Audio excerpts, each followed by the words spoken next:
fotokopi. Nah, katanya bukan dari tim puskesmas.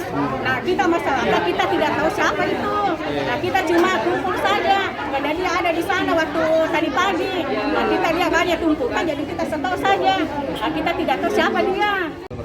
Kami dari Kapolsek Kota Sawito. Memang setiap ada pelaksanaan vaksin, kami bersama anggota selalu turun melakukan pengamanan.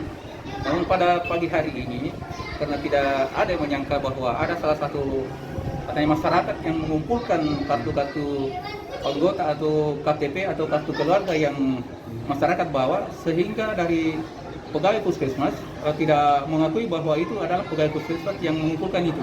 Karena tidak seperti begitu yang dia jalankan selama ini.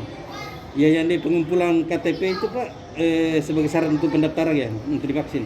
Iya betul sekali, karenanya animo masyarakat sekarang masalah vaksin sudah meningkat. Kalau dulu dikejar-kejar tidak ada yang mau, takut. Tapi sekarang ini sudah menjadi suatu kebutuhan. Makanya ini membludak ini. Makanya tadi karena dokter juga tidak sempat hadir, pegawai juga ini tidak bersedia kalau tidak ada dokter. Akhirnya dokter bilang batalkan dulu untuk demi keamanannya. Demi keamanan dibatalkan tadi. Siap. Sampai kapan ini pendaftarannya? Menunggu pemberitahuan lebih lanjut lagi. Iya. Tapi sempat ada riak-riak dari masyarakat tadi Pak ya?